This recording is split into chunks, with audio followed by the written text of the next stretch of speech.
എല്ലാവർക്കും നമസ്കാരം. നമ്മളിപ്പോൾ ഷേക്സ്പിയർ ഡേയ്സ് അതിൻ്റെ അവതരണത്തിന് ഇവിടെ എത്തിച്ചേർന്നിട്ടുള്ളത് വളരെ പ്രധാനപ്പെട്ട വ്യക്തികളാണ്. പത്മശ്രീ ജേതാവായ ദേവദാസ്, അതുപോലെ നമ്മൾ നളിനി മിസ്, നമുക്ക് എല്ലാവർക്കും സുപരിചിതയായ നളിനി മിസ്സാണ്. അതുപോലെ +2 അധ്യാപകനായ ഇംഗ്ലീഷിൽ എന്താ പറയുക, ഷേക്സ്പിയർ മഴ പെയ്തു എന്ന് പറയാം.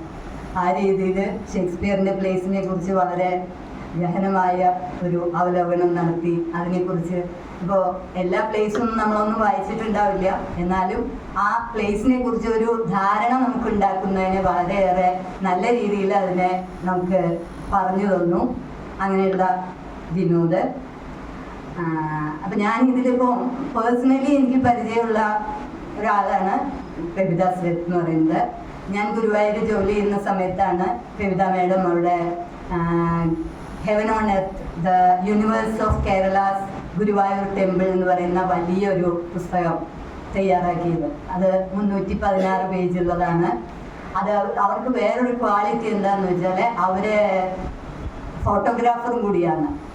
അവർക്ക് ക്ഷേത്രത്തിൽ ആദ്യം എൻട്രി ചെയ്യാനായിട്ട് സമ്മതിച്ചിരുന്നില്ല.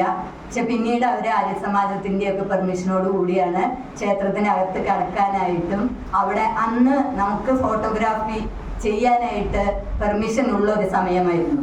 ഇന്ന് നമുക്ക് അവിടെ ഫോട്ടോഗ്രാഫി മറ്റാർക്കും അനുവദിക്കില്ല. ദേവസ്വത്തിൻ്റെ ഒഫീഷ്യൽ ഫോട്ടോഗ്രാഫർക്ക് മാത്രമേ അവിടെ പെർമിഷൻ ഉള്ളൂ. അന്ന് മാഡം അത് ചെയ്തതുകൊണ്ട് നമുക്ക് അവിടുത്തെ ഈച്ച് ആൻഡ് എവരി റിച്വൽ, അതുപോലെ അവിടുത്തെ ഓരോ കാര്യങ്ങളും നമുക്ക് വളരെ ഗഹനമായിട്ട് വളരെ ഭംഗിയുള്ള ഫോട്ടോഗ്രാഫ്സോടുകൂടി ആ പുസ്തകം അവരെ തയ്യാറാക്കി. അത്രയും എന്താ പറയുക, നമ്മളെക്കാൾ ഇൻട്രസ്റ്റ് ഒരു വിദേശ വനിത ഇവിടെ വന്ന് നമ്മളുടെ കാര്യങ്ങളെക്കുറിച്ച്, നമ്മളുടെ ടെമ്പിളിനെ കുറിച്ച് അത്രയും ഗഹനമായിട്ടുള്ള ഒരു പഠനമാണ് നടത്തിയിട്ടുള്ളത്. വാസ്തവം പറഞ്ഞാൽ മാഡം എഴുതിയിട്ടുള്ള ആ പുസ്തകം വായിക്കുകയും കാണുകയും ഒക്കെ ചെയ്തപ്പോൾ കൊതി തോന്നി. നമുക്ക് ഓരോരുത്തർക്കും ഇതുപോലെ നമ്മുടെ നാട്ടിലത്തെ കാര്യങ്ങളെ കുറിച്ച് എഴുതാൻ തോന്നുന്നില്ലോ എന്നുള്ള ഒരു ചെറിയൊരു അസൂയ തോന്നിയെന്ന് വെച്ചോ. അതിന്റെ ഭാഗമായിട്ട് ഞാൻ ചെറിയ പൂർണ്ണാവതാരം എന്ന് പറഞ്ഞിട്ടുള്ള ഒരു പുസ്തകം, അതുപോലെ ഗുരുവായൂർ ഡിവൈൻ സാഗ എന്നൊക്കെ പറഞ്ഞിട്ട് മേഡമൊക്കെ മുങ്ങിയിട്ടുള്ളതിന്റെ ഒരു പകുതി എണ്ണൂന്ന് കൂട്ടിക്കൊള്ളൂ. എന്നാലും എന്തെങ്കിലുമൊക്കെ ചെയ്യാനായിട്ടുള്ള ഒരു ശ്രമം നടത്താൻ ഒരു പ്രേരണയായത് ഈ കവിത മേഡത്തിന്റെ വർക്കാണ്. ഇനി ആ വർക്ക് കൊണ്ട് അവർ തീർന്നില്ല. ആ വർക്കിൽ നിർത്തുകയല്ല ചെയ്തത്, അതിനേക്കാൾ വലിയ ഒരു പഠനമാണ് അവർ തുടങ്ങി വെച്ചത്. അതായത് തെക്കൻ മലബാറിൽ ഉള്ള ഒരു തെയ്യം എന്ന് പറയുന്ന വിശേഷപ്പെട്ട ഒരു കലാരൂപമുണ്ട്.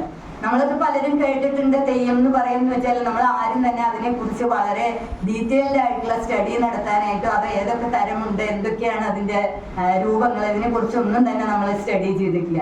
പക്ഷെ അവര് 2014 മുതൽ ഏകദേശം 10-15 വർഷം അതിനുവേണ്ടി ഡെഡിക്കേറ്റഡ് ആയി അവിടെ പോയി താമസിച്ച് തെയ്യം കലാകാരന്മാരെ നേരിട്ട് കണ്ട് അവരെ ഇന്റർവ്യൂ ചെയ്ത് അവരെ എങ്ങനെയാണ് അത് പ്രസന്റ് ചെയ്യുന്നത്, വിവിധ തരം കലാരൂപങ്ങൾ, ഏതൊക്കെ തരം തെയ്യങ്ങളാണുള്ളത്, ഇതിനെ കുറിച്ചൊക്കെ വളരെ കാര്യമായിട്ട് അനാലിസിസ് നടത്തിയിട്ടാണ് ആ പുസ്തകം തയ്യാറാക്കിയിട്ടുള്ളത്.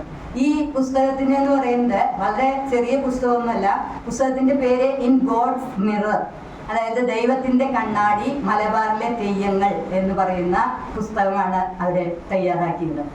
336 പേജാണ് അതിനുള്ളത്. 366 ഫോട്ടോകളാണ് അവരെടുത്തിട്ടുള്ളത്. ഇതിന്റെ ഫോട്ടോസും അവർ അത്രയും പെർഫെക്റ്റ് ഫോട്ടോഗ്രാഫിയും കൂടി നടത്തുന്ന ഫോട്ടോഗ്രാഫറും കൂടിയാണ് എന്നുള്ളതാണ്. ആ ഒരു വിദേശീയർക്ക് നമ്മുടെ നാട്ടിൽ വന്നു കഴിഞ്ഞ് എത്ര ഡെഡിക്കേറ്റഡ് ആയിട്ടാണ് അവർ ഓരോ കാര്യങ്ങളും ചെയ്യുന്നത് എന്നുള്ളതിന് നമുക്കൊരു ബെസ്റ്റ് എക്സാമ്പിൾ ആണ് കവിത മേഡം. ശരിക്കും നമുക്ക് അത്രയും റെസ്പെക്റ്റ് ആണ്. അവർക്ക് പത്മശ്രീ കൊടുത്താൽ മതിയോ എന്ന് നമുക്ക് തോന്നിപ്പോവും. ഇവിടെ പലർക്കും പത്മശ്രീ കിട്ടിയിട്ടുള്ള ഒരു കേരളത്തില് പത്മശ്രീ കൊടുത്താൽ മതിയോ കവിത മേഡത്തിന് എന്ന് നമുക്ക് തോന്നിപ്പോകുന്ന അത്രയും റിമാർക്കബിൾ വർക്കാണ് അവർ ചെയ്തിട്ടുള്ളത്. അതില് അവര് 25 അധ്യായങ്ങളാണ്. അതില് വിവിധ തെയ്യങ്ങള്, തെയ്യത്തിന്റെ വിവിധ വിഭാഗങ്ങള്. നമ്മൾ കേരളത്തിൽ ജീവിക്കുന്നു എന്ന് പറഞ്ഞാൽ നമുക്ക് ഇതിനെ കുറിച്ച് ഒരു വിഭാഗം പറയാൻ പോലും അറിയുണ്ടാവില്ല. അതുപോലെ വിവിധ പ്രദേശങ്ങളിലുള്ള തെയ്യങ്ങള്, തെയ്യക്കാവുകള്, അതുപോലെ ദേവതകൾ, അവരുടെ മുഖത്തെഴുത്ത്, മെയ്യെഴുത്ത്, അതിൻ്റെയൊക്കെ വ്യത്യാസങ്ങള്, വേഷവിധാനം, അതിന് വേണ്ട പരിശീലനങ്ങൾ എങ്ങനെയാണ് കിട്ടുന്നത്, അതുപോലെ തെയ്യത്തിന് വേണ്ട ഒരുക്കങ്ങൾ എന്തൊക്കെയാണ്, അതുപോലെ കളിയാട്ടം. നമ്മളാകെ കൂടി സിനിമ കളിയാട്ടം എന്ന് പറഞ്ഞെങ്കിൽ അതേ നമ്മൾ കേട്ടിട്ടുണ്ടാവുള്ളൂ. പിന്നെ അതിന് ഉപയോഗിക്കുന്ന ആയുധങ്ങൾ, ഇങ്ങനെ പല പല കാര്യങ്ങളും ഉൾക്കൊള്ളിച്ചിട്ടാണ് അത്രയും ഡെഡിക്കേറ്റഡ് മൈൻഡോട് കൂടിയാണ് അവർ ആ പുസ്തകം തയ്യാറാക്കിയിട്ടുള്ളത്. ലണ്ടനിലെ സ്കാല ആർട്സ് ആൻഡ് ഹെറിറ്റേജ് പബ്ലിഷേഴ്സ് ആണ് ആ പുസ്തകം പബ്ലിഷ് ചെയ്തിട്ടുള്ളത്. അപ്പൊ അത്രയും വലിയൊരു വർക്ക്, 2 വലിയ വർക്കുകളാണ് അവർ ചെയ്തിട്ടുള്ളത്. ഇത് കൂടാതെ അവർക്ക് 2 നോവൽസ് ഉണ്ട്. പിന്നെ അത് കൂടാതെ Hindu myths and rituals of Kerala എന്ന് പറഞ്ഞിട്ടുള്ള പുസ്തകമുണ്ട്. ഒരു വെബ് റൈറ്റിംഗ് നടത്തുന്ന ആളും കൂടിയാണ്. അത്രയും വലിയൊരു വ്യക്തിയാണ് ഇന്ന് നമുക്ക് സാഹിതിയുടെ മുന്നിലേക്ക് കിട്ടിയിട്ടുള്ളത്. സാഹിതിക്ക് മറ്റ് പത്മശ്രീ ജേതാക്കൾ പലരും ഇവിടെ വന്നിരുന്നു എന്ന് വെച്ചാലും ഞാൻ ഏറ്റവും വിലമതിക്കുന്ന ഒരു വ്യക്തിയാണ് ഫെബിത സേത്ത് എന്ന് പറയുന്ന. ഇത്രയും വലിയ കോൺട്രിബ്യൂഷൻ നമുക്ക് കേരളത്തിന് വേണ്ടി ചെയ്തിട്ടുള്ള അവരെ താങ്ക് യു. പിന്നെ ഫെബിത മേഡത്തിനെ പോലെ തന്നെ, അല്ലെങ്കിൽ ഫെബിത മേഡത്തിനെ ഇങ്ങോട്ട് കൊണ്ടുവരാനായിട്ട് പ്രേരണ ചെലുത്തിയ ആളാണ് നളിനി മിസ്. നളിനി മിസ്സിനെ കുറിച്ച് ഞാൻ കേട്ടിട്ടുള്ളത് ഇംഗ്ലീഷ് സംസാരിച്ചില്ലെങ്കിൽ ഫൈൻ ഇടിക്കും എന്ന് പറഞ്ഞിട്ടുള്ള ഒരാളായിട്ടാണ്.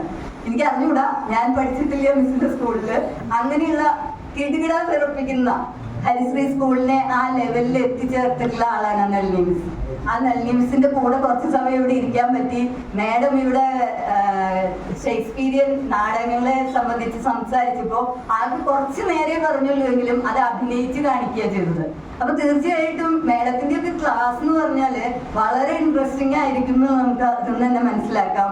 അന്നൊന്നും ഇരിക്കാൻ പറ്റിയില്ലെങ്കിലും ഇന്നിങ്ങനെ ഇരിക്കാനായിട്ടുള്ള ഒരു അവസരം ഉണ്ടാക്കി. തീർച്ചയായിട്ടും അത് സാഹിതിക്ക് വളരെ നന്ദി പറയുന്ന ഒരു കാര്യമാണ്. Madam thank you very much. അതെ അതെ, നമ്മള് സ്റ്റുഡൻസ് ആയി ഇരുന്നാലും മാഡം അധികം സംസാരിച്ചില്ല, അധികം പറഞ്ഞില്ല. വളരെ കുറച്ച് ഐറ്റം മാത്രമേ പ്രസന്റ് ചെയ്തുള്ളൂ. സമാധാനമായിരുന്നു. ഞാനൊന്നും പ്രിപ്പയർ ചെയ്തിട്ടില്ല. കണ്ടപ്പോ ഞാൻ പക്ഷെ അത് ഞങ്ങൾക്ക് ലോസായി. മാഡം കുറച്ചും കൂടി പറയേണ്ടതായിരുന്നു. Good friend and she knows about this. So thank you for sparing me.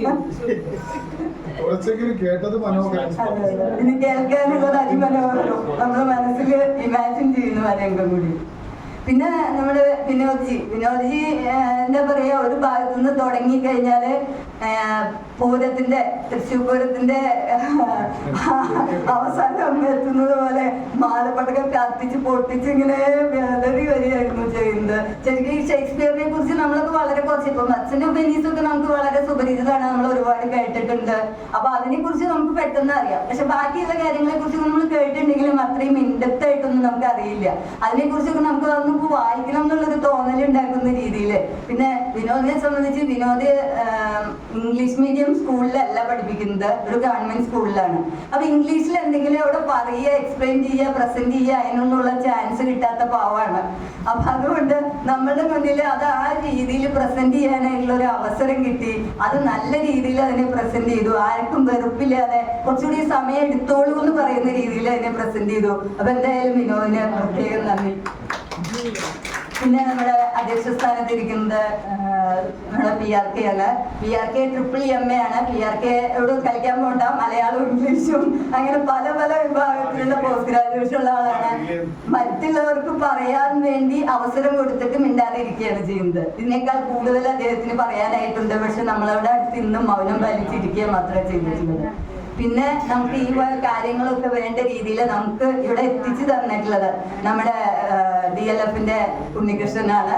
Unnikrishnan എന്റെ നേതൃത്വത്തിൽ ഈ കാര്യങ്ങളൊക്കെ ചെയ്യാന്ന് പറയുന്നത് തീർച്ചയായിട്ടും നമുക്ക് സാഹിതിയില് നമുക്ക് കേൾക്കാനുള്ള വലിയൊരു അവസരമാണ് നമുക്ക് ഒരുക്കിയിട്ടുള്ളത്. പിന്നെ ഇത്രയും നേരം ഇതൊക്കെ കേട്ട് സഹിച്ച് സന്തോഷത്തോടു കൂടി ഇരുന്നു എന്ന് പറയാൻ, സഹിച്ചെന്ന് പറയുന്നില്ല, അത്രയും സന്തോഷത്തോടു കൂടി ഇരുന്ന എൻ്റെ എല്ലാ സുഹൃത്തുക്കൾക്കും സാഹിതിക്ക് വേണ്ടിയും എൻ്റെ പേരിലും എല്ലാം നന്ദി രേഖപ്പെടുത്തുന്നു. നന്ദി, നമസ്കാരം.